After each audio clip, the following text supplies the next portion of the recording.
Close your eyes for a moment and imagine this. You are standing on solid ground.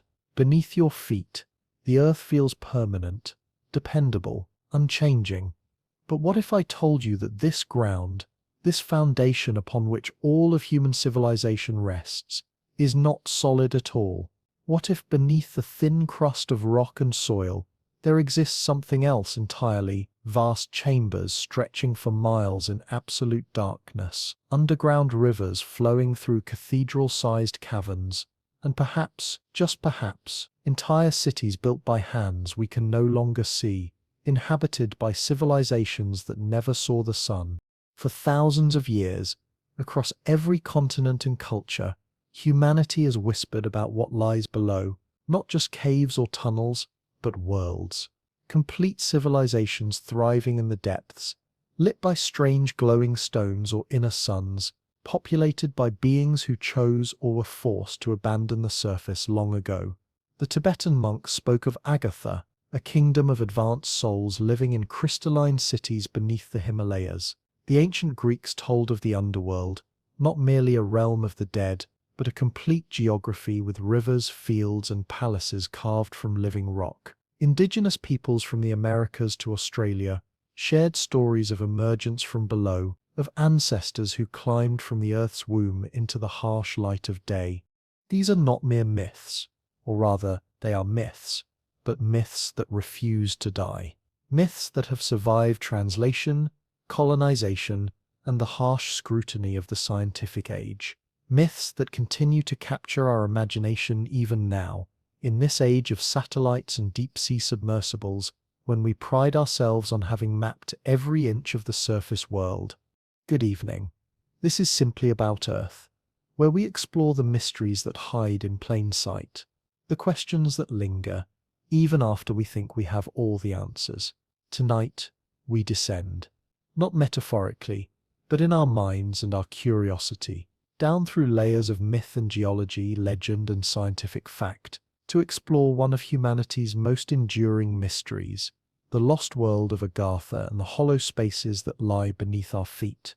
Before we begin this journey into the depths, I'd love to know, comment below and tell me where you're watching from tonight, and whether you've ever explored a cave system. Have you felt that strange mixture of wonder and primal fear that comes from standing in absolute darkness, knowing that tons of rock hang suspended above your head? The story begins, as so many of our deepest mysteries do, in the east, in the high valleys and windswept plateaus of Tibet and the Himalayas, where the air is thin and the boundary between the physical and spiritual world seems permeable, gossamer thin. Here, Buddhist and Hindu traditions speak of Shambhala, a hidden kingdom that exists somewhere beyond the reach of ordinary travelers. Some say it is a physical place, concealed in a remote valley protected by peaks that scrape the belly of heaven. Others insist it is a purely spiritual realm, accessible only to those who have achieved a certain level of enlightenment. But there is another tradition, older and more specific, that places Shambhala not in some distant valley or ethereal dimension, but directly beneath the earth. This is the legend of Agartha, sometimes spelled Agartha or Agarthe, a vast underground kingdom connected to the surface world by tunnels, so extensive they form a subterranean network spanning the entire globe. According to these traditions, Agartha is not a primitive cave dwelling but a sophisticated civilization, a place of great wisdom, advanced technology and spiritual development far beyond anything achieved on the surface. The capital of this underground realm is said to be Shambhala itself, a city of unimaginable beauty. Descriptions speak of palaces with walls that glow with their own inner light, libraries containing the accumulated wisdom of ages, and laboratories where the secrets of nature are understood at a fundamental level that surface science has barely glimpsed. The people of Agartha, the Agarthans, are said to be the descendants of ancient surface civilizations that fled underground to escape cataclysms, wars, or the spiritual corruption of the surface world. But who rules this underground kingdom? Here the legends become specific in their details. They speak of the king of the world, a being of supreme wisdom and power who governs not through force, but through perfect understanding of cosmic law.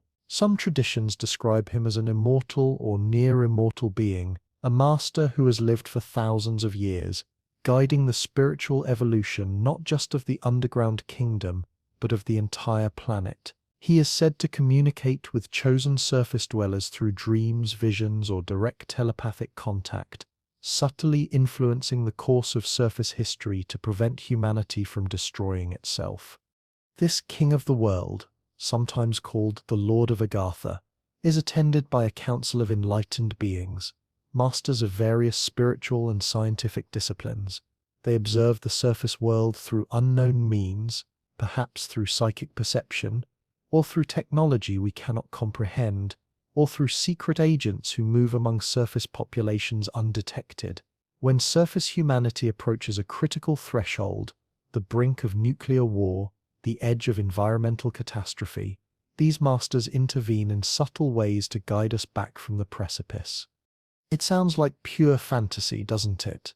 The kind of story we would dismiss immediately as wishful thinking, a spiritual fairy tale invented by people who yearned for hidden protectors watching over humanity. And yet, the specificity of the legend is striking. The descriptions of underground tunnel networks, the accounts of vast caverns, the insistence that entire populations could live beneath the surface, these details are curiously concrete for a myth. They invite us to ask, where did these stories come from? What inspired such consistent descriptions across cultures that had no contact with each other?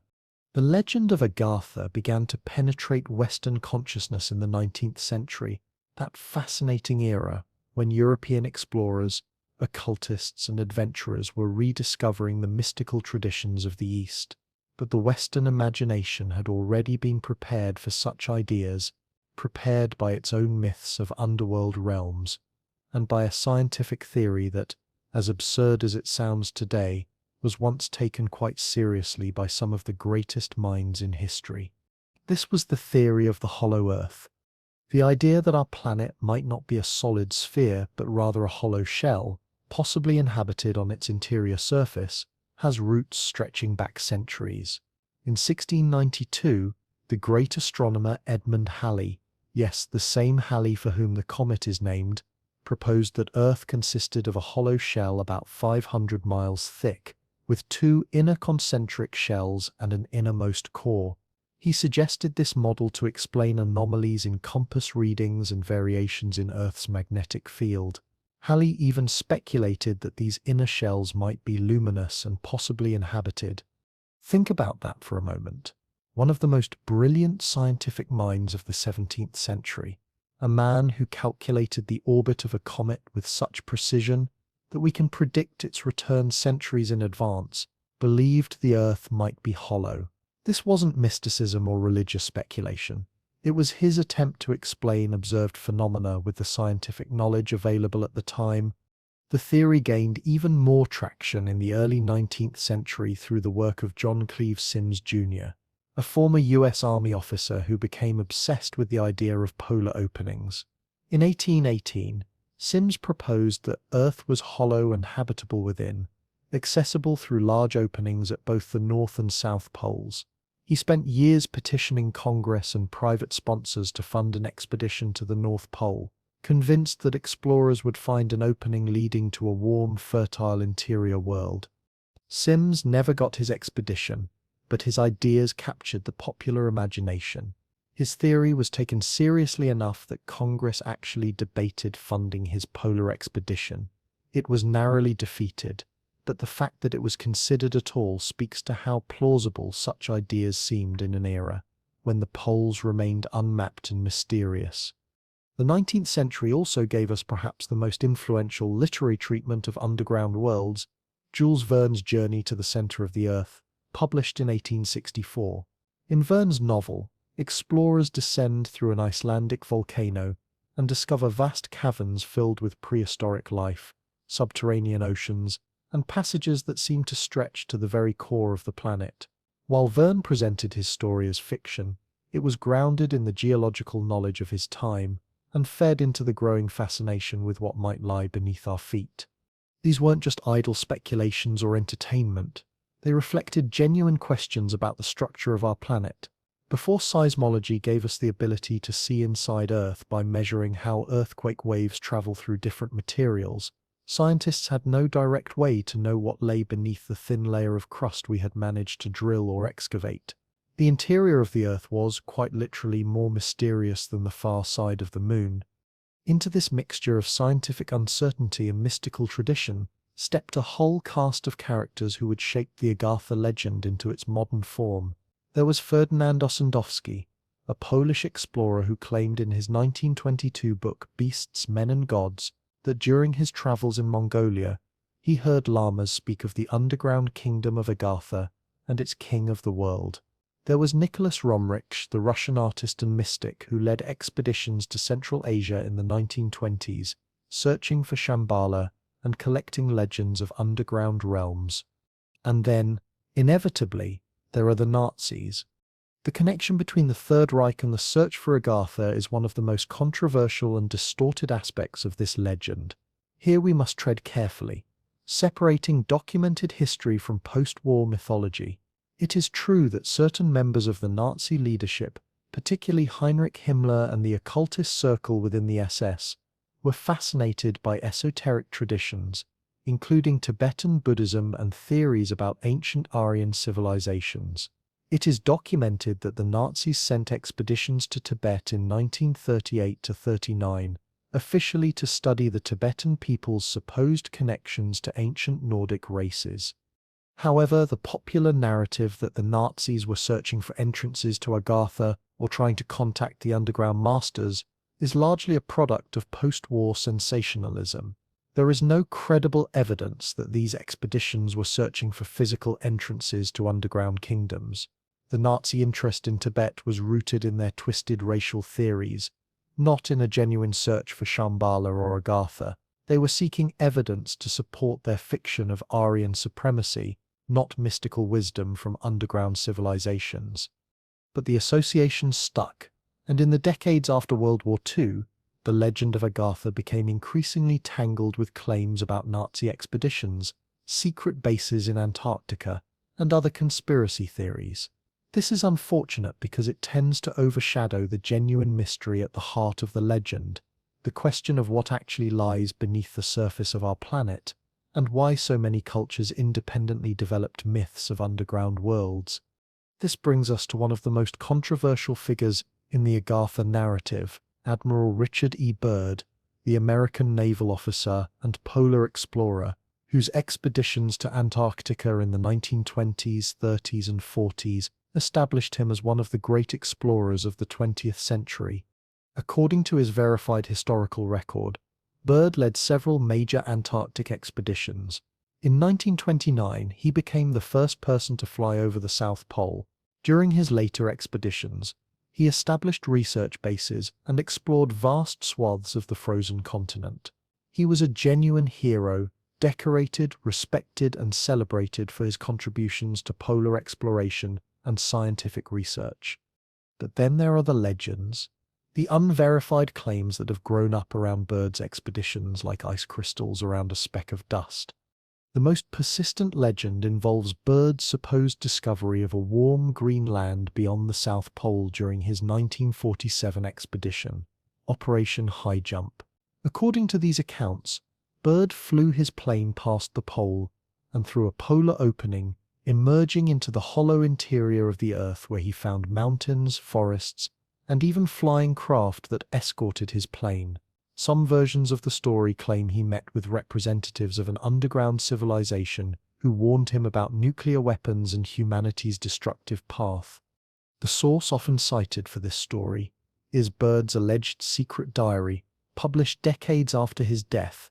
In this diary, he supposedly describes his flight into the interior Earth and his encounter with the master of the underground civilization. The problem: there is no credible evidence that this diary is authentic. It has never been verified by Byrd's family, by archival records, or by any reputable historian. The style and content don't match Byrd's known writings. It appears to be a fabrication, created to lend authority to the hollow Earth theory. The real Richard Byrd never claimed to have discovered polar openings or inner worlds. His actual expedition reports, His published writings, his photographs and maps, all describe exactly what you would expect. Ice, more ice, harsh conditions, and the genuine heroism of scientific exploration in Earth's most hostile environment. So why bring up the bird legends at all? Because they illustrate something important about the Agartha mystery, the way real exploration and genuine scientific questions become entangled with myth. How the unknown spaces on the map become receptacles for our hopes, fears, and imagination. Before satellites and ice-penetrating radar mapped Antarctica completely, there was room for mystery. The unexplored regions could hide anything, and in that gap between the known and unknown, legends flourished. But here's what makes this story fascinating. While the legends of Hollow Earth and underground kingdoms are almost certainly false, the reality of what actually lies beneath our feet is in many ways more extraordinary than the myths. Let's descend now into the actual underground world, the real caves, tunnels, and vast caverns that riddle the Earth's crust. Because if you want to understand why humans imagined entire civilizations underground, you need to comprehend the sheer scale of the hidden spaces that actually exist. Start with Sun Dong Cave in Vietnam, discovered only in 1991 by a local farmer named Ho Khan, though its location was then lost for 18 years before being rediscovered in 2009. When explorers finally entered and mapped Sun Dong, they found something almost beyond comprehension. A passage so large that a 40-story skyscraper could fit inside it with room to spare. The main chamber is over 5 kilometers long, 200 meters high, and 150 meters wide. It has its own ecosystem, its own weather system with clouds forming inside the cave. It contains a rainforest that grows underground, fed by collapsed sections of the cave ceiling that let in sunlight. A river flows through it, carving the passage deeper year by year. Stand in Sun Dong Cave and you are not in a hole in the ground. You are in a world, a vast cathedral-like space that makes you feel impossibly small. The darkness beyond your lights is absolute. The silence when you stop moving is total. And the knowledge that this entire enormous space exists beneath solid earth, hidden from view until 25 years ago, shifts something in your understanding of the planet. And Sun Dong, as remarkable as it is just one cave in a planet honeycombed with such spaces. The Mammoth Cave System in Kentucky is the longest known cave system in the world. Over 400 miles of passageway have been mapped, and explorers estimate that as much as 600 additional miles remain undiscovered. 400 miles. Think about that. You could drive from New York City to Cleveland through that much cave, except you would be walking in darkness, through chambers and corridors that wind and branch, and reconnect in a three-dimensional maze beneath the hills of Kentucky.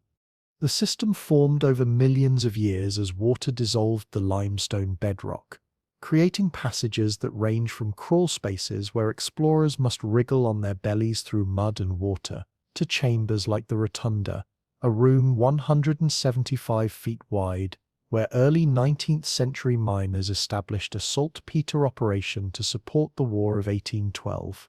Yes, there was an industrial operation deep underground, lit by torches and oil lamps, where workers would spend entire shifts in absolute darkness except for their flickering lights.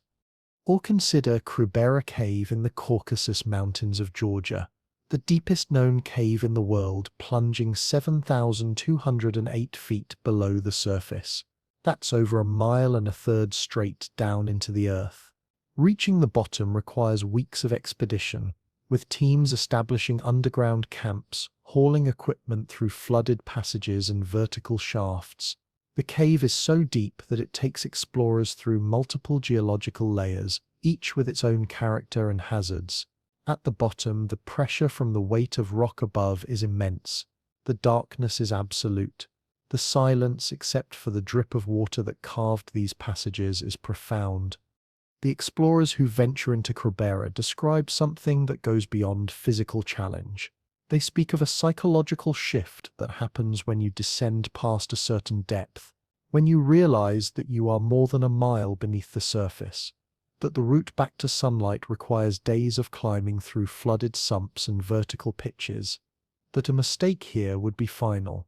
The mind has to adjust to being in a place that is fundamentally hostile to human life, and yet somehow, with the right equipment and mindset, navigable. Ukrainian caver Gennady Samokhin, who holds the record for deepest cave penetration at Krubera, described the experience as a kind of meditation. Hours of careful movement through tight passages, through cold water, through spaces where your helmet scrapes the ceiling and your shoulders brush both walls. Time loses meaning. The distinction between day and night disappears. There is only the next pitch, the next chamber, the gradual descent into the Earth's body. And yet even Krubera, vast as it is, represents only a tiny fraction of the underground spaces that exist. The limestone mountains of the Caucasus are honeycombed with passages, most of which have never been entered by humans. The same is true of karst regions worldwide. The Dinaric Alps, the Taurus Mountains of Turkey, the limestone plateaus of China, where some of the world's largest caves remain largely unexplored. In China's Guangxi province, caves like Miao Room dwarf even Sundong in volume. Miao Room is a single chamber 2.8 million cubic meters in volume, large enough to hold 4 Great Pyramids of Giza with room left over. The chamber was discovered only in 1989, when cavers exploring a stream passage suddenly emerged into a space so vast their lights couldn't find the far walls. They stood in the darkness, hearing water dripping from a ceiling they couldn't see, feeling air moving through the chamber, the breathing of the mountain itself. These discoveries continue to this day. In 2018, British cavers exploring in Mexico's Oaxaca region connected 2 cave systems, Sistema Huautla and Sistema Chev, creating one of the deepest and longest cave systems in the Western Hemisphere. The connection point was found at a depth of 3,000 feet, in a passage that had been flooded for millennia. When the explorers emerged from that dive, they found they had opened a route through the mountain that no one knew existed. Every year, somewhere in the world, cavers push through a tight restriction or dive through a flooded passage and emerge into virgin territory, passages that have been dark since they were formed millions of years ago, suddenly lit by human lights for the first time.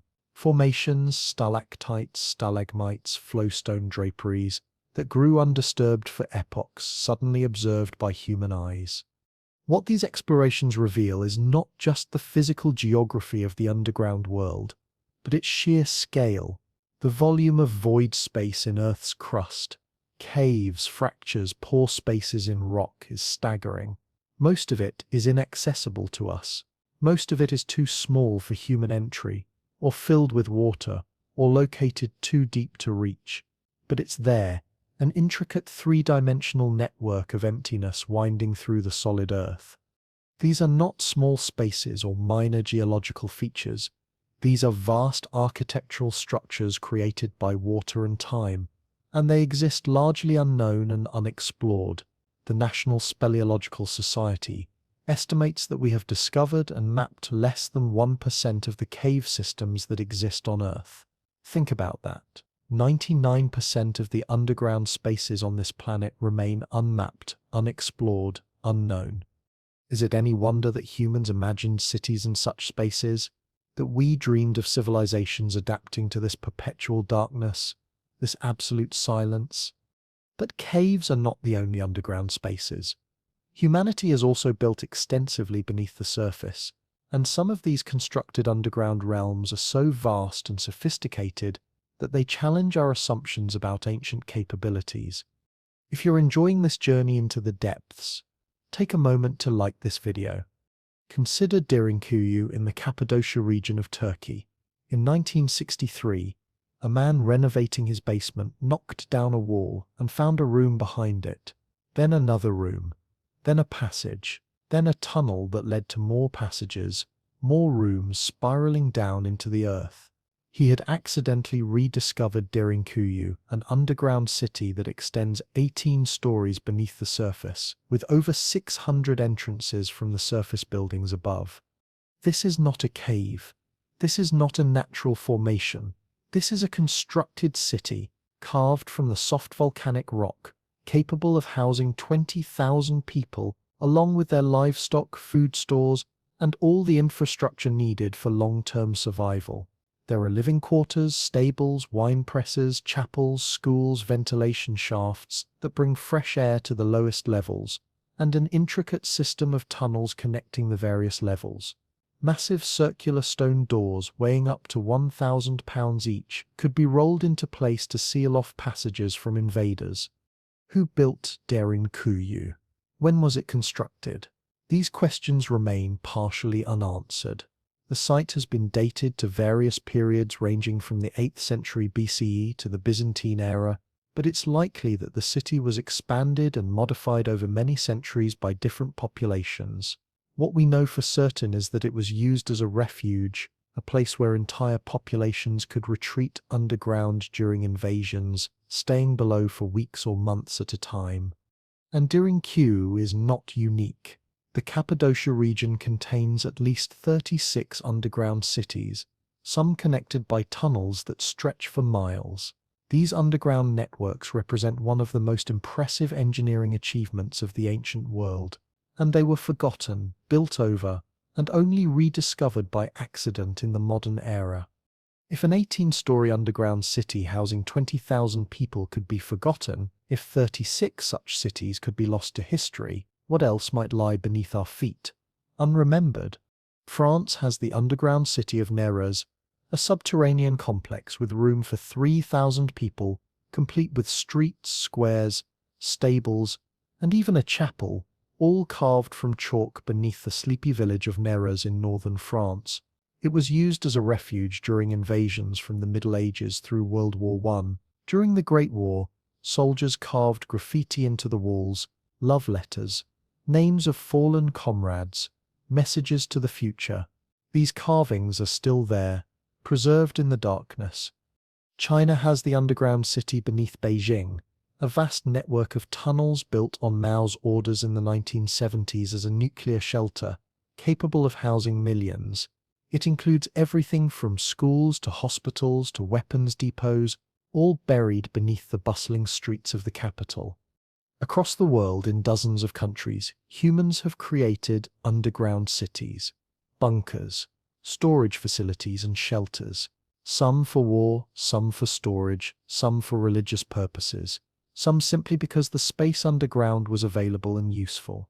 We are a species that burrows, but these human-made spaces, impressive as they are, pale in comparison to the underground realms that exist naturally and that harbor life. But before we explore those natural ecosystems, we need to understand something crucial about the Agartha legend and its place in human mythology, because the idea of underground realms is not unique to Buddhist or Hindu traditions. It is not a Western invention. It is not something that arose in one place and spread. Rather, it appears independently across cultures that had no contact with each other, which suggests that something deeper is at work. Some fundamental human intuition about the earth and what it might contain. Consider the Hopi people of the American Southwest. Their creation story describes humanity emerging from underground through a hole called the Sipapu. According to Hopi tradition, there have been multiple worlds, each destroyed when humanity fell into corruption. The survivors of each destruction were guided by Spider Grandmother or Masor, the caretaker of the earth, to climb up through a hollow reed into the next world. The current world, the fourth world, was reached by climbing up from the third world which existed below. Some Hopi kivas still have a small hole in the floor representing the Sipapu, a reminder of where humanity came from. This is not a metaphor to the Hopi. It is remembered history. The underground realm from which they emerged was real. It had landscapes, weather, plants, animals. It was a complete world that existed in the layers beneath the surface. When that world became uninhabitable, the people climbed up, emerging into this surface world through an opening somewhere in the Grand Canyon region, thousands of miles away. With no historical contact with the Hopi, the Pueblo peoples tell similar stories. The Zuni, the Acoma, the Laguna, all have traditions of emergence from below.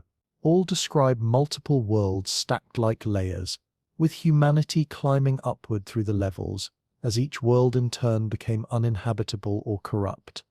In South America, the Inca and pre-Inca cultures spoke of Yuku Pasha, the inner world. This was one of three cosmic planes in Andean cosmology, along with K Pasha, the surface world, and Hanan Pasha, the upper world. Yuku Pasha was not hell or a place of punishment, it was simply the interior of Pashamar, the Earth Mother. It was associated with the dead, with seeds germinating, with minerals and metals growing in the dark. It was the realm of potential, of things gestating before emerging into the light. The Inca built temples with passageways that led down into the earth, places where priests could commune with the forces of Yuku Pacha.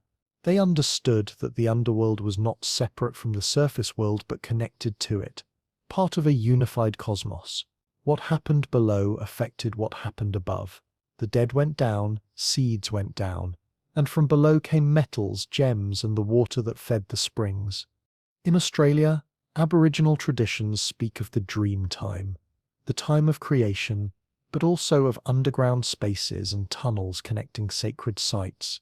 Some Aboriginal stories describe ancestral beings who could travel underground, emerging from one sacred place and disappearing into another hundreds of miles away. The rainbow serpent, one of the most important figures in Aboriginal mythology, was said to dwell underground, creating water sources and shaping the landscape from below. In Africa, the Dogon people of Mali speak of Ama, the creator god, and the Nomo, ancestral spirits who came from the sky, but who also dwell in sacred underground chambers. The Dogon cosmology includes multiple realms, and the underground is seen as a place of transformation and power. Initiations often involve time spent in dark, enclosed spaces, symbolic descents into the earth, where the old self dies and a new self is born. In Celtic mythology, the Sidhe, the fairy folk, were often said to dwell inside hollow hills. These were not simple burrows but complete realms, as vast inside as entire kingdoms. Time moved differently there. A human might spend what felt like a single night in a fairy hill and emerge to find that decades had passed on the surface. Or conversely, spend what felt like years underground only to discover that mere hours had elapsed above. In Nordic tradition, there are multiple worlds connected by Yggdrasil, the world tree, and several of these worlds are below the surface. Svartalfheim, home of the dark elves or dwarves, is described as an underground realm where these master craftsmen forge weapons and treasures in the heart of mountains. Helheim, the realm of the dead, is also beneath the surface, not a place of punishment but simply where most people go after death, ruled by the goddess Hel. Japanese mythology includes stories of underground realms, particularly Yomi, the land of the dead visited by the god Izanagi when he tried to retrieve his dead wife Izanami. The entrance to Yomi was said to be in the mountains, a passageway down into an underworld that was dark and corrupted, but very much a physical place with geography and inhabitants. What are we to make of this global consistency? These cultures were separated by oceans and continents, developing their mythologies independently over thousands of years. They had no contact with each other, no way to share stories or influence each other's beliefs, and yet they all of them, conceived of worlds beneath the surface, populated realms, places of power and transformation and mystery. One explanation is that this is simply how the human mind works. We see a hole in the ground, a cave entrance, and we naturally wonder what's down there. We extrapolate, we imagine, we project our fears and hopes into the darkness. But there might be something more, because many of these traditions don't just speak of underground realms in the abstract. They speak of specific places, actual caves, actual mountains, actual sites where the boundary between surface and subsurface becomes permeable. And often these sites are geologically remarkable, places where caves do exist, where underground rivers do flow, where the earth has opened up in ways that would have seemed miraculous to ancient peoples. The Hopi Emergence Site near the Grand Canyon, this is a region of extensive cave systems carved by the Colorado River and its tributaries. The layers of rock exposed in the canyon walls show billions of years of geological history, and within those layers are passages, caves, spaces where people could take shelter or where water emerges from solid rock. The Andean traditions of Yuku Pacha arose in a landscape riddled with caves used for burial, for storage, for religious ceremonies. The Inca and their predecessors knew underground spaces intimately. They carved chambers into living rock, built temples half buried in mountains, created passageways that led down into darkness where only priests would go. The Celtic hollow hills often correspond to actual geological features, limestone hills that are in fact hollow, containing caves and passages. The fairy folk entering and leaving these hills might have been memories of people, perhaps earlier populations, who used these caves for shelter or ceremony, appearing and disappearing in ways that seemed magical to surface dwellers. So perhaps the global consistency of underground myths reflects not just imagination but experience. Perhaps every culture that developed these myths had encountered actual underground spaces, impressive enough to seed the imagination. A cave system large enough to get lost in. An underground river that emerges from the mountain's base, suggesting vast hidden waters within. A sinkhole that opens up suddenly, revealing depths that shouldn't exist. These real experiences provided the foundation, the human imagination, encountering these underground wonders naturally extrapolated. If this cave goes back 100 feet, maybe others go back miles. If this underground river flows through the mountain, maybe other rivers form complete systems beneath the surface. If this chamber can hold 50 people, maybe deeper chambers could hold entire populations. The leap from impressive cave to complete underground civilization is not as large as it might seem, because for ancient peoples without artificial light, without maps, without the ability to explore and survey these spaces safely, caves were genuinely mysterious. They might extend forever for all anyone knew. They might connect in ways that surface geography didn't. They might contain things, creatures, formations, spaces that the surface world lacked. And sometimes that intuition was correct. Mammoth Cave does extend for hundreds of miles. Sandoong does contain ecosystems unlike anything on the surface. The deep biosphere does harbor vast populations of life living according to rules completely different from surface existence. The ancients were wrong about the details. There are no underground kingdoms, no masters dwelling in crystalline cities. But they were right about the fundamental insight, that beneath the surface there is more, much more, complexity and mystery and realms of existence that challenge our assumptions about what's possible. We tend to think of the underground as barren, lifeless rock and darkness. This is spectacularly wrong. The underground harbors entire ecosystems, complete food chains and organisms that have evolved in isolation for millions of years. Cave ecosystems are among the most alien on Earth. In the absolute darkness of deep caves, photosynthesis is impossible. There is no light energy to capture, no plants growing, no foundation for a traditional food web, and yet life persists. It finds a way. The base of these ecosystems is organic material that washes or falls into caves from the surface. Leaves, wood, animal waste, the occasional unfortunate creature that tumbles into a cave opening. This detritus is consumed by bacteria and fungi, which are then eaten by tiny invertebrates, which are eaten by slightly larger creatures, up the chain. The animals that have adapted to permanent cave dwelling, called troglobites, are among the strangest creatures on Earth. Without light, eyes become useless. Worse than useless, they are a waste of energy to maintain. So many cave species have lost their eyes entirely. Cave fish are blind, their eye sockets sealed over or reduced to vestigial spots. They navigate by sensing water pressure changes and chemical signals in the water. Without light, color serves no purpose in communication or camouflage, so cave dwellers have lost their pigmentation, becoming ghostly white or translucent. The olm, a salamander found in caves in Slovenia and Croatia, is a pale, eyeless creature that looks like something from another planet. It can live for over 100 years, moving slowly through dark underwater passages, hunting by smell and touch alone. Insects in caves have evolved extraordinary senses to replace vision. Some have antennae longer than their entire body, covered with sensors that can detect the slightest air movement or chemical trace. Some can sense the tiny electrical fields generated by the muscles of potential prey. But the most remarkable adaptations might be metabolic. Food is scarce in caves. There is no constant input of energy from the sun, so cave species have evolved to survive on incredibly limited calories. Some can go months or even years between meals. Their metabolisms run slow and cold. They are the ultimate energy conservationists. The Texas blind salamander, found only in the Edwards Aquifer cave system beneath San Antonio, is a ghostly white creature with external gills that wave like feathers in the water. It has no eyes, just smooth skin, where eyes should be.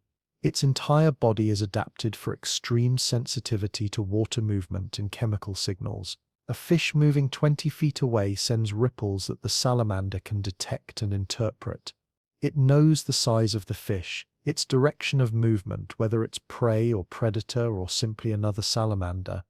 In the caves of Slovenia and Croatia, the olm, sometimes called the human fish because of its skin tone, can live for over 100 years, possibly longer. It reproduces slowly, sometimes not breeding until it's 15 or 20 years old. It can survive without food for up to 10 years by slowing its metabolism to a crawl. When it does eat, it's efficient, extracting every possible calorie from its prey, wasting nothing.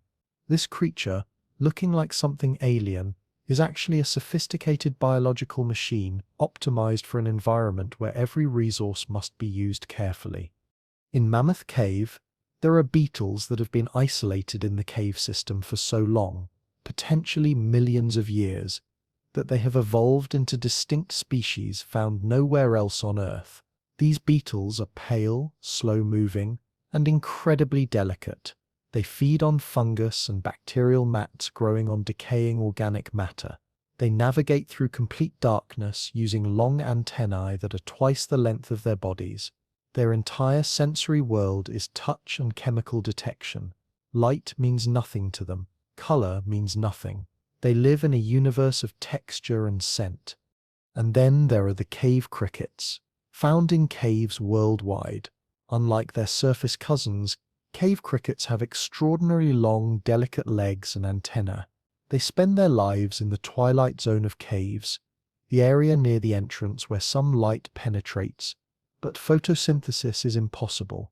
They feed on organic matter, dead leaves, guano, fungus, and in turn are fed upon by spiders, salamanders, and other predators. They're a crucial link in cave food webs, one of the few creatures that can move between the surface and deep cave environments, bringing energy from the surface down into the depths. But perhaps most remarkable are the extremophiles, organisms living at the absolute limits of what we thought was possible. In the Shugila Cave in New Mexico, scientists have found bacteria living on the rock itself, chemically extracting energy from sulfur compounds in the limestone. These bacteria have evolved completely independently of the surface world's photosynthesis-based food chain. They are eating the cave, very slowly dissolving the rock to extract energy from its chemical bonds.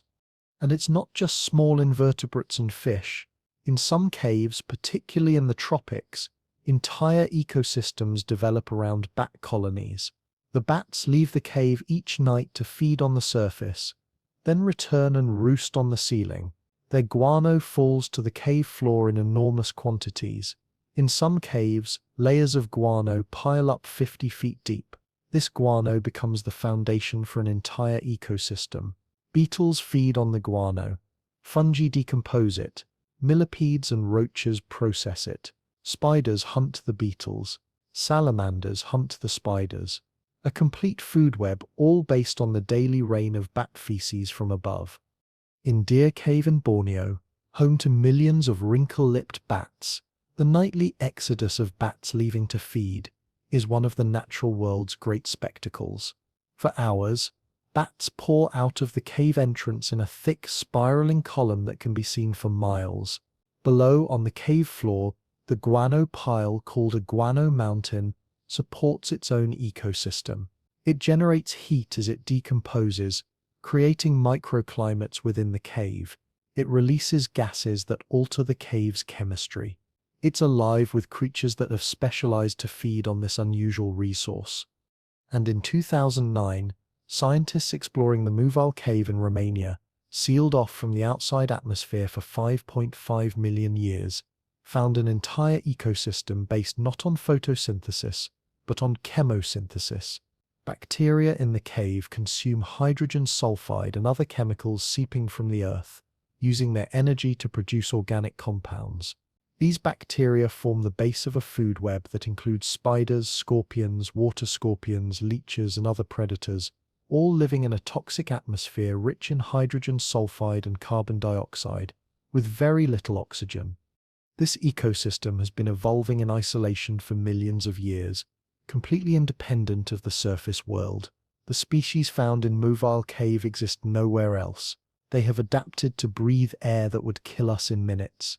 They have adapted to darkness so absolute that they never developed pigmentation or functional eyes. They have created a stable, sustainable ecosystem in conditions we would consider hellish. The Muval cave ecosystem is important because it demonstrates that life doesn't need the sun. It doesn't need oxygen in high concentrations. It doesn't need anything we traditionally associate with habitability. It just needs energy of some kind and time to adapt. This discovery has profound implications for the search for life elsewhere in the solar system, on Mars's subsurface, in the ocean beneath Europa's ice, in the hydrocarbon lakes of Titan, and for understanding what might exist in Earth's deep subsurface. Because the caves we can access, the ones connected to the surface, the ones we can walk into, these are just the tiniest fraction of the pore spaces, fractures and water-filled voids that exist in Earth's crust. In the 1980s, scientists drilling deep boreholes for geological research began noticing something unexpected. The rock cores they brought up from thousands of feet below the surface weren't sterile. They contained bacteria, living bacteria. At first, this was dismissed as contamination from the surface, but as drilling techniques improved and contamination controls became more rigorous, the finding persisted. There were microbes living in the rock itself, miles below the surface, at temperatures approaching the boiling point of water, at pressures that would crush us flat.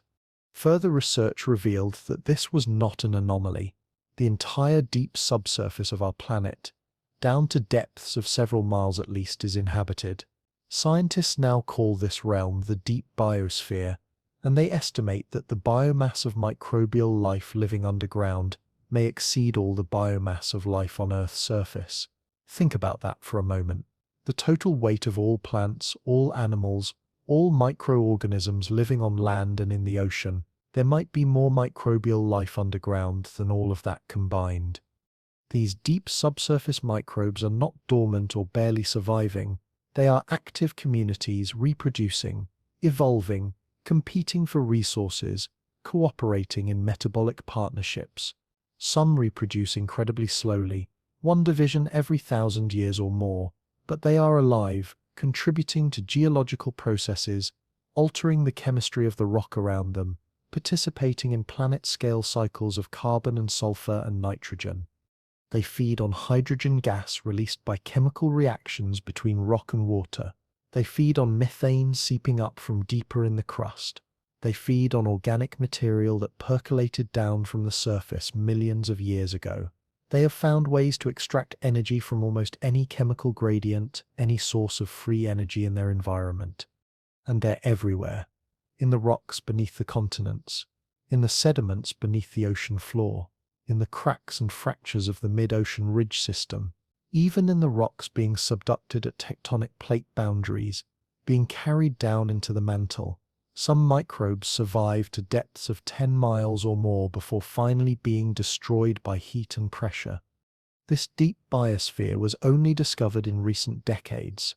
For all of human history, we didn't know it existed. We thought rock was sterile, that life was confined to the thin surface layer where sunlight and water met. Now we know that life penetrates deep into the planet, that the boundary between the living and non-living Earth is not a thin surface but a gradient extending miles down. What else don't we know? What other hidden systems and structures exist beneath our feet, waiting to be discovered? What other forms of life or geological processes might exist at depths we haven't yet sampled? Scientists are now exploring an even stranger possibility, that there might be microbes living in the rocks of the upper mantle itself, 20 or 30 miles down, where temperatures are hot enough to melt lead, but where water trapped in minerals might provide livable microenvironments. This is speculation, but it's not wild speculation. Every time we've looked deeper, we've found life. The boundary keeps getting pushed back, and so the question becomes, is there a hard limit? Or does life in some form permeate the entire rocky body of our planet, all the way down to where temperature finally makes chemical bonds unstable?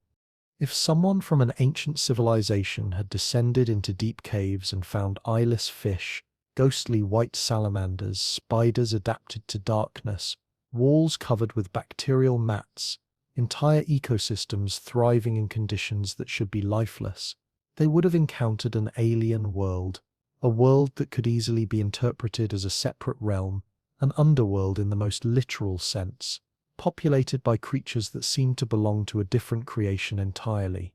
Is it any wonder they might have imagined that if small creatures could adapt to life underground, perhaps humans could as well? That if ecosystems could thrive in darkness, perhaps entire civilizations could? The logical leap is not absurd. It's actually quite reasonable, given the evidence available to people exploring caves with nothing but torches or oil lamps, unable to map the full extent of the systems they were entering, unable to understand the biology and geology that created these spaces. But let's go deeper. Let's descend beyond the caves, beyond the deep biosphere, down through the layers of Earth itself to see what actually lies beneath our feet. The Earth is not hollow. Seismology, the study of how earthquake waves travel through the planet, has given us a detailed picture of Earth's interior structure. When earthquakes occur, they send out seismic waves that travel through the planet in predictable ways. These waves move at different speeds through different materials. By measuring when these waves arrive at seismograph stations around the world, and noting how they have been bent or reflected by different layers, scientists can create a kind of X-ray image of Earth's interior. What they have discovered is a layered structure of surpassing elegance. The crust, the thin shell on which we live, is only about 3 to 5 miles thick under the oceans and 15 to 20 miles thick under the continents. It's made of relatively light rocks like granite and basalt. This is the only layer we can directly access, and we've barely scratched it. The deepest hole ever drilled, the Kola super-deep borehole in Russia, reached just 7.5 miles down before the project was abandoned. The temperatures at that depth were so high, and the rock so plastic and flowing, that continuing deeper was impractical. Beneath the crust is the mantle, extending down about 1,800 miles. The mantle is solid rock, but under extreme pressure and temperature, it can flow slowly over geological time like a very thick viscous fluid. This is where plate tectonics happens. The mantle's slow circulation drags the crustal plates around the surface, causing continents to drift, oceans to open and close, mountains to rise and erode. At about 1,800 miles depth, seismic waves show a sudden change in properties. This is the boundary between the mantle and the outer core. The outer core is liquid iron and nickel, heated to temperatures exceeding 4,000 degrees Celsius. It's as hot as the surface of the sun. This liquid metal is in constant motion, driven by heat from below and the Earth's rotation. This motion generates our planet's magnetic field, the invisible shield that protects us from solar radiation and makes compasses work. And at the very center, about 3,200 miles down, is the inner core, a solid sphere of iron and nickel, crystallized under pressures over 3.5 million times atmospheric pressure. It's about 750 miles in diameter, roughly the size of the Moon, and it spins slightly faster than the rest of the planet, causing our magnetic field to slowly shift and wander over time. This is what actually lies beneath us, not hollow spaces or underground kingdoms, but a planetary engine of surpassing complexity, generating the magnetic field that makes Earth habitable, driving the tectonic forces that recycle our crust and keep our planet geologically active. And yet, and this is important, we cannot see any of this directly. We infer it from seismic data, from laboratory experiments on how materials behave under extreme pressure, from mathematical models and computer simulations. The deepest we have ever directly sampled is 7.5 miles, less than 0.2% of the distance to Earth's center. The other 99.8% is inference and interpretation. This is not to suggest that the models are wrong. They are almost certainly correct in their broad strokes, supported by multiple independent lines of evidence. But it's worth acknowledging that the vast majority of Earth's interior remains inaccessible to direct observation. In a sense, it remains as mysterious as it was to Edmund Halley in the 17th century. We just have much better instruments for probing that mystery. And there are mysteries that remain. The mantle is not uniform. Seismic tomography shows strange structures and anomalies. There are regions where seismic waves travel faster or slower than expected, suggesting different rock compositions or temperatures. Some researchers have proposed that there might be a layer cake structure to the mantle, with distinct boundaries between regions that don't mix easily. Others suggest there might be isolated pockets or blobs of different material. Could there be large voids in the mantle? The pressure at those depths would collapse any empty space, but there might be regions filled with liquid or partially molten rock that could be larger than we expect. Could there be water in the mantle?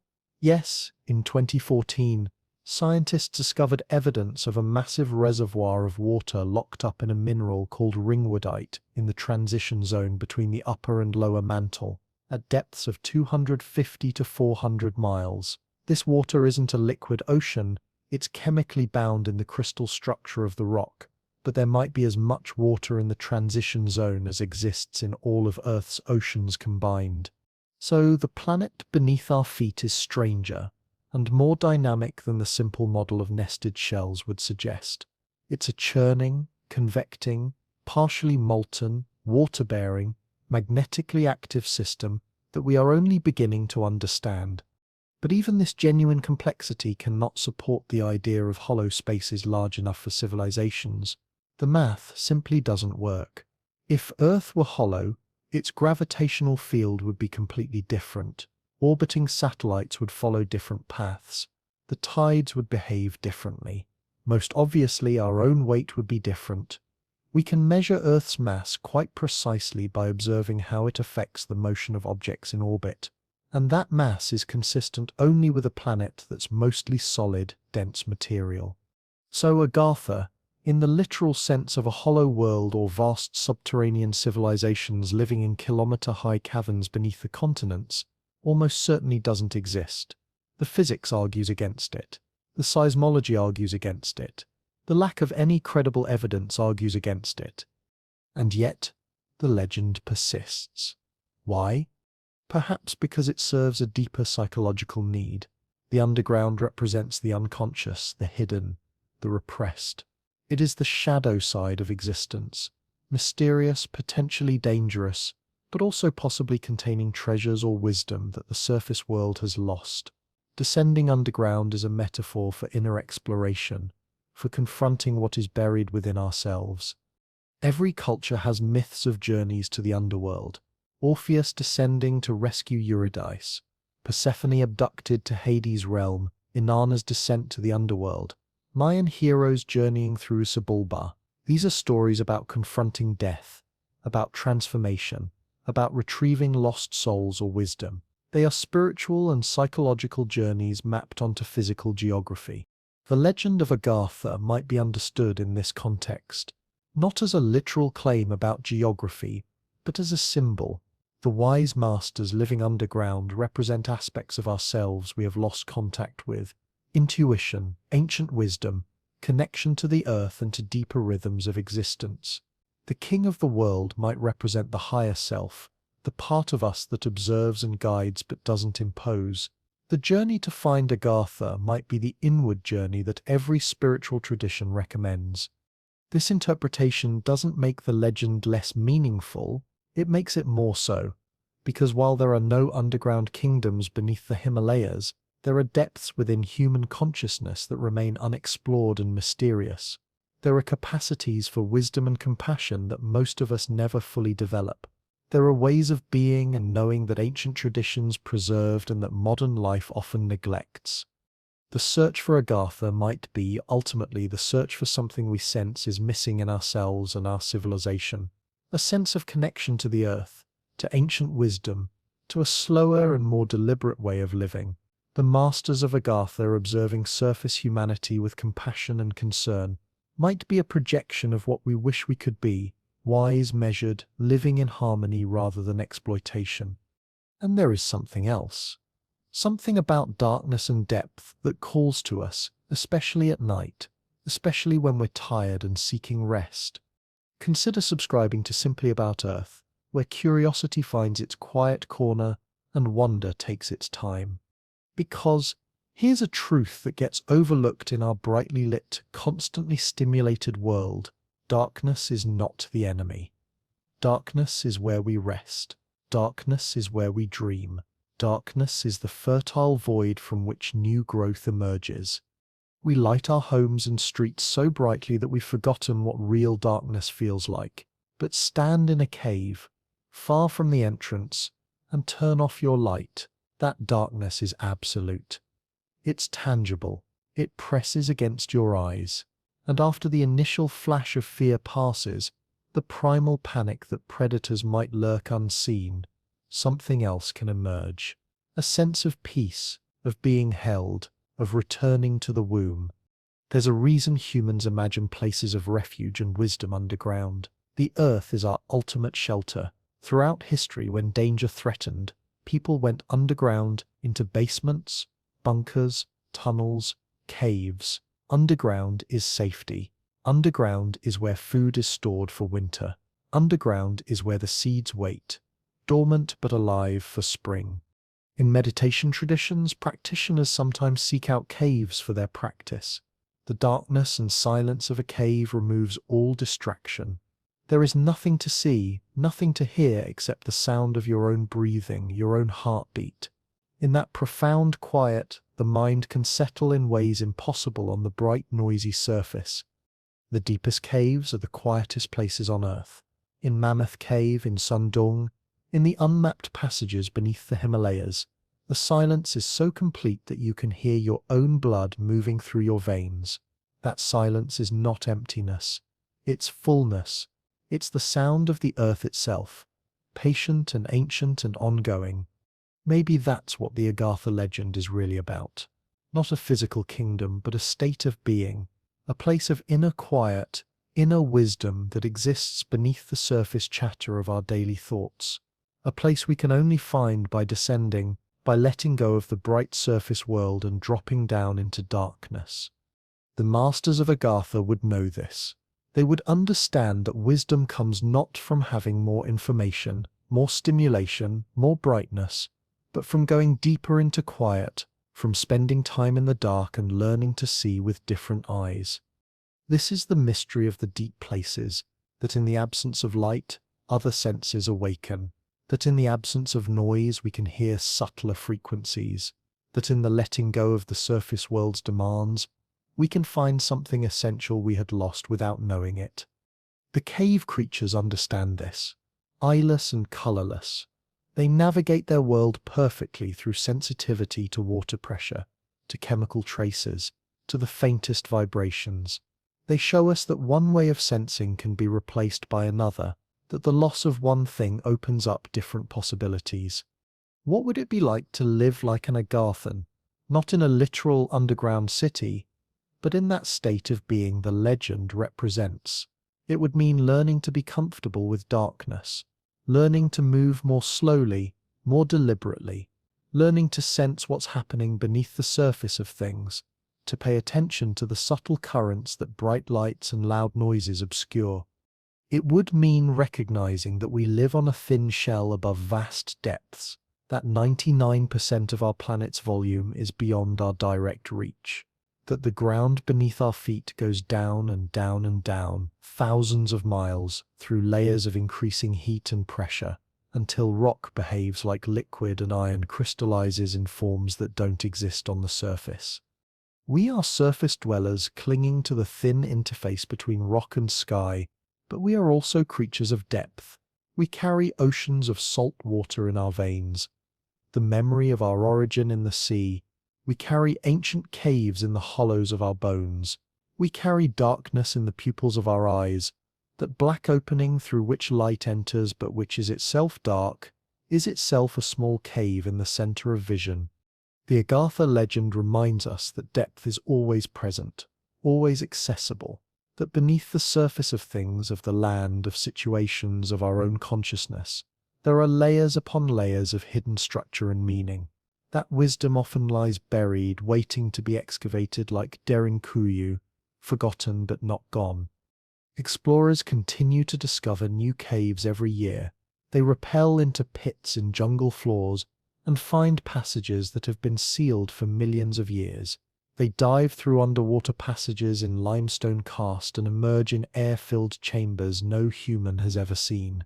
They map new passages in Mammoth Cave, extending that network deeper into the dark. The psychology of cave exploration is fascinating. What drives someone to squeeze through spaces barely wider than their body, to dive into flooded tunnels where getting lost means drowning, to descend vertical shafts where a single equipment failure would be fatal? Cavers describe it as a kind of calling, an irresistible pull toward the unknown spaces beneath the surface. Bill Stone, one of the world's most accomplished cave divers and explorers, has spent decades pushing into the deepest, most dangerous cave systems on Earth. He developed rebreather technology specifically for cave diving, equipment that allows divers to stay underwater for up to 24 hours, exploring vast flooded passages that were previously unreachable. He's explored systems in Mexico where diving through submerged passages for hours brings you to air-filled chambers miles from any surface entrance, chambers where the air you breathe has been sealed off from the surface atmosphere for thousands of years. Stone describes cave exploration as humanity's last true frontier on Earth. We've mapped the ocean floor with sonar, photographed nearly every square meter of the surface with satellites, climbed the highest mountains, but the caves remain largely unknown. They can't be mapped from above. They can't be sensed remotely. The only way to know what's in a cave is to go there, physically with your body, and look. And the psychological experience of being in these deep systems is profound. Stone talks about the moment when you've been diving for hours through flooded passages, navigating by compass and guideline, and you finally surface in an air chamber that no human has ever entered. You pull off your mask, breathe the ancient air, shine your light around the chamber, and realize you are further from the surface than most people will ever go. You are in a space that has been absolutely dark and silent since it formed. You are, in a very real sense, in a world that doesn't belong to humanity. You're visiting, you're a guest in the Earth's deep body. The experience changes people. Many cavers speak of feeling more at home underground than on the surface.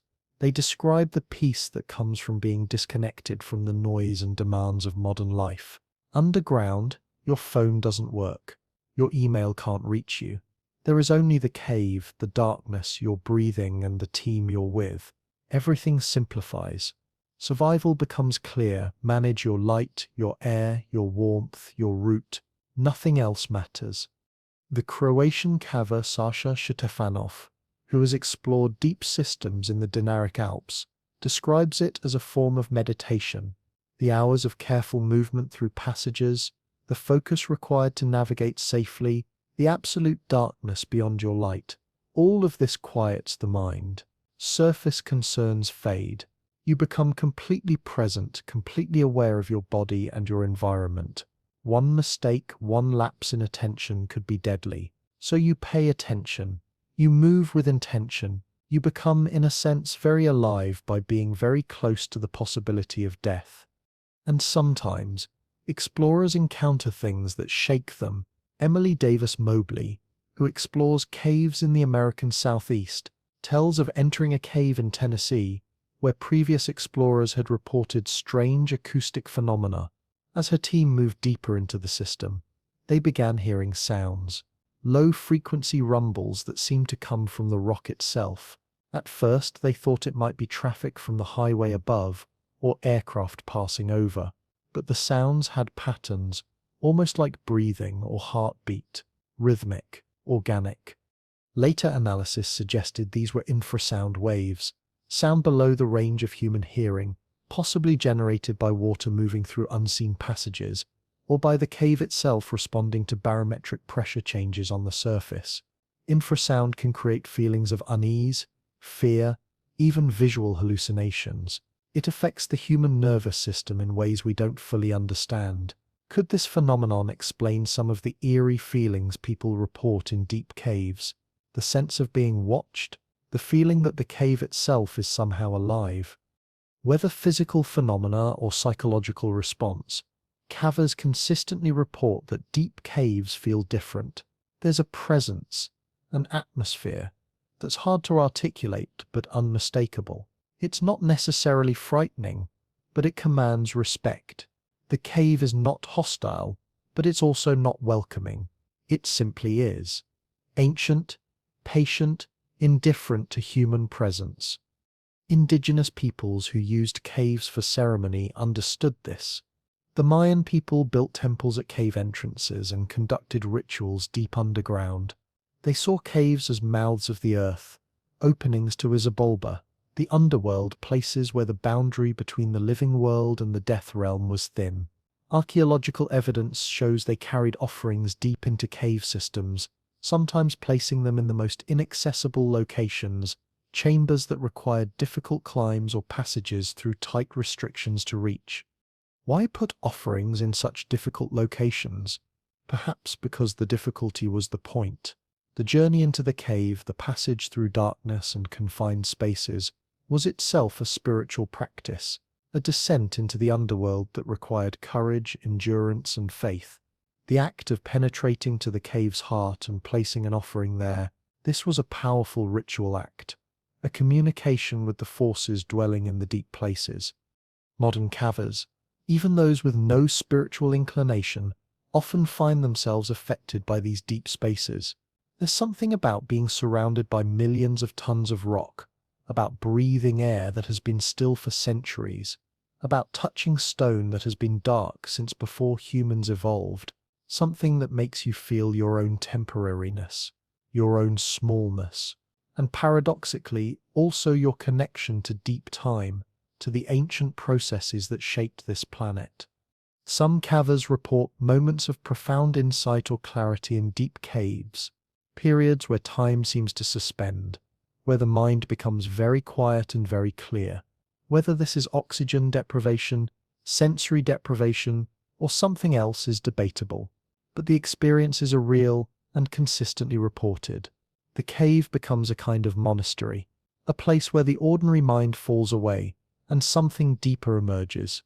Each discovery reminds us how much remains unknown, how many sun domes might still exist, hidden beneath mountains or jungle, their entrances sealed or too dangerous to approach. How many Dirinkuyas were built and then forgotten, built over, their entrances sealed by time or intention, waiting for someone to knock down the right wall. In 2017, British cavers exploring in the Annamite Mountains of Vietnam found cave systems that dwarfed anything previously discovered in the region, passages large enough to fly a helicopter through, underground rivers flowing through chambers where stalactites the size of apartment buildings hung from ceilings lost in darkness. These caves were less than 100 miles from Sun Duong, and yet completely unknown until a local farmer happened to notice wind coming from a crack in a cliff face. Wind is how many caves are discovered. Air pressure differences between the surface and the cave cause wind to blow in or out of openings. Cavers learn to feel for this wind, a subtle current of air flowing from a crack in the rock, cold or warm depending on the season, suggesting that there's a void behind the rock, a space where air can circulate.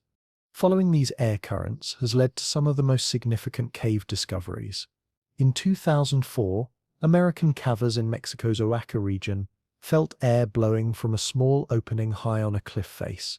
After days of work enlarging the opening, they broke through into a passage that led to a vast system now known as Sistema Chev, one of the deepest caves in the Western Hemisphere, with vertical drops exceeding 4,000 feet.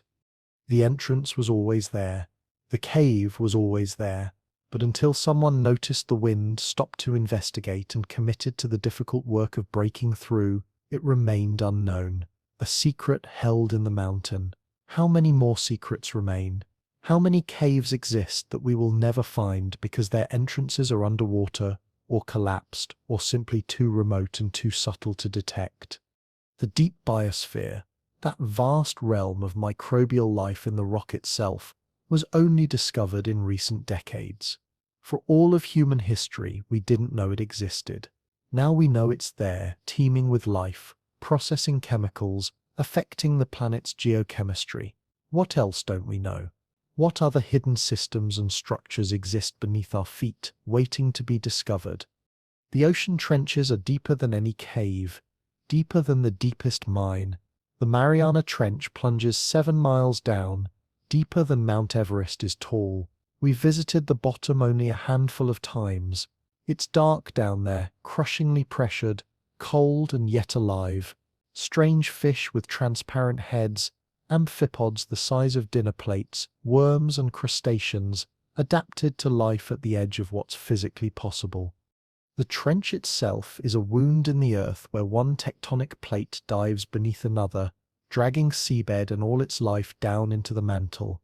Some of those creatures, some of that organic material, some of that water, gets carried dozens of miles deep into the earth, into realms of heat and pressure we can barely imagine. And yet even there, in those extremes, microbial life persists, adapted to conditions that would vaporize us instantly. Life finds a way to penetrate the depths, and conscious life, human consciousness, is drawn to those depths, sensing perhaps that something important waits there, some lesson, some wisdom, some fundamental truth about existence that can only be learned in the dark, in the quiet, in the spaces where the surface world's rules don't apply. So we tell stories about Agartha, about Shambhala, about hollow earths and underground kingdoms. We tell these stories not because we're foolish or ignorant, but because we sense something true beneath the literal impossibility.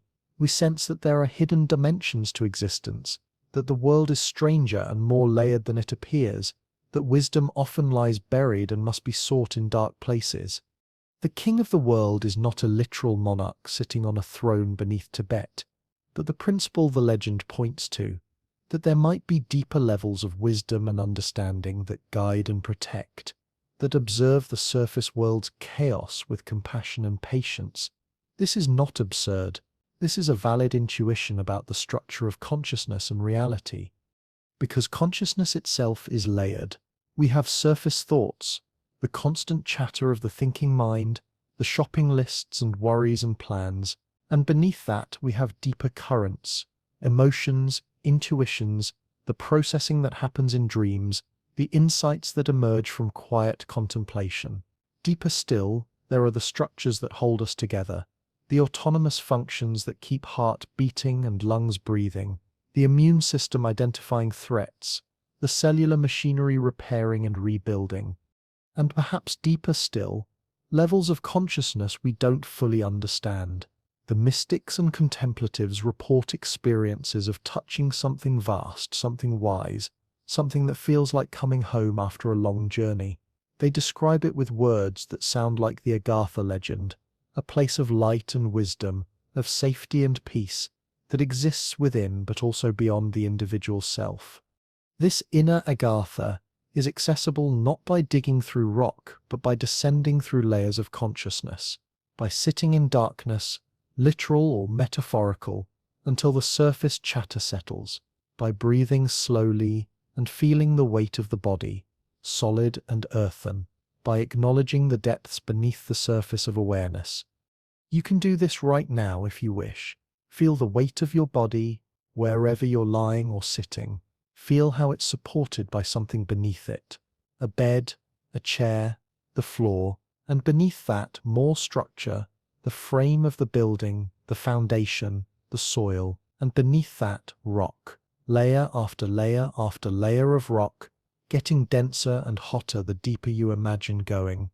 You are supported by this depth, held by it. The earth is beneath you, solid and patient, all the way down to the molten core. You are resting on the surface of a sphere of rock that extends thousands of miles below you. That depth is always there, whether you think about it or not. Always supporting, always patient. And similarly, there are depths within you that are always present. Your breath continues whether you notice it or not. Your heart beats. Your blood circulates. Deeper processes continue. Cells dying and being replaced, nutrients absorbed, proteins assembled, a trillion invisible operations maintaining the complex system that is your body. You don't have to manage any of this. You don't have to think about it. The depths handle it. The inner wisdom, we could call it the inner Agartha, manages the complexities while your conscious mind is free to think about other things or to simply rest. Right now, as you listen to these words or read them, you can choose to let go of the surface. Let your eyes close if they want to. Let your breath slow. Let your body settle into whatever is supporting it, feeling the weight, feeling the solidity beneath you. There's nowhere you need to go, nothing you need to do. The depths are handling everything important. Your only task, if you can call it that, is to rest, to let go, to trust the layers beneath the surface to hold you. Imagine descending, the way you might descend into a cave, not with fear, but with curiosity and trust. Each breath taking you deeper into relaxation, each exhale releasing a little more tension, a little more effort. The surface world with its brightness and noise is still there. It will be there in the morning, but right now you're descending into the quiet places, into the dark restorative depths where wisdom lives and healing happens. Like the creatures in Mobile Cave, adapted to darkness and thriving in it, like the microbes in the deep biosphere, living slow and patient lives in the warm rock, like the seeds in the soil waiting for spring, you can rest in the darkness. You can trust it. The Agarthans in the legend waited in their underground kingdom for the surface world to mature and awaken. They watched with patience, without forcing, knowing that true development cannot be rushed. They understood that sometimes the best thing to do is to go deep, wait in darkness, and trust the process. You can adopt this wisdom now. Whatever you're facing, whatever challenges or worries you carry, they don't need to be solved tonight. Tonight is for descending, for going deep, for resting in the dark, quiet places where the real work of restoration happens without effort or thought. The earth knows how to do this.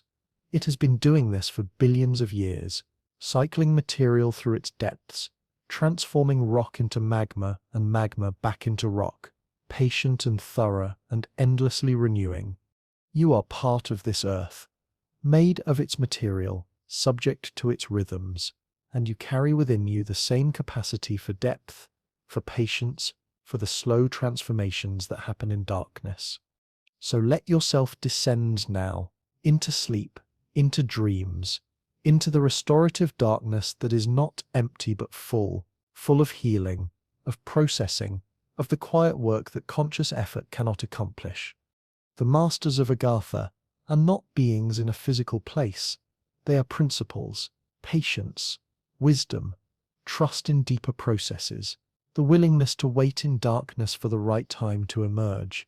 These principles are alive in you. They are always available when you descend below the surface chatter into the quiet depths of being. And in that descent, in that letting go, you join a great tradition.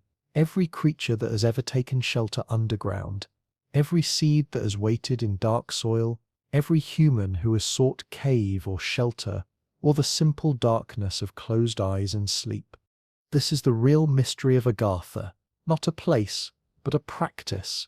Not a kingdom, but a kind of consciousness. Not other beings to be found, but a dimension of your own being, waiting always beneath the surface, ready to hold you and restore you when you remember to descend.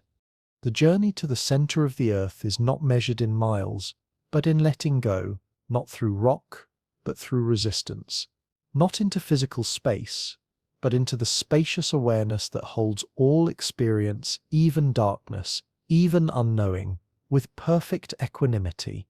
Rest now in this dark, quiet place. Let the weight of earth and sleep take you down.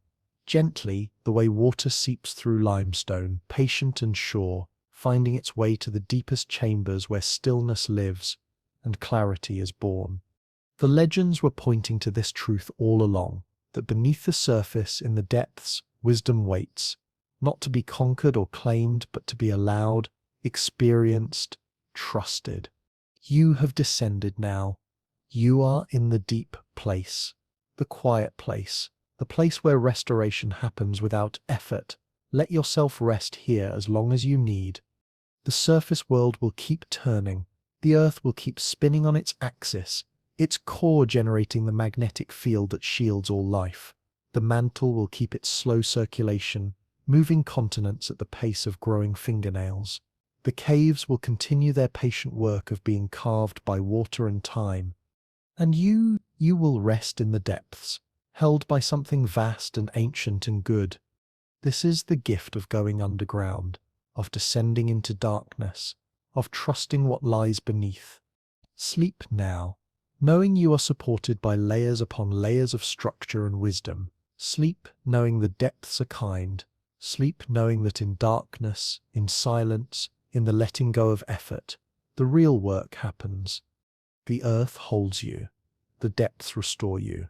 The darkness is not empty but infinitely full of the peace that was always there, waiting beneath the surface for you to remember to descend. Good night, from Simply About Earth. Sleep well.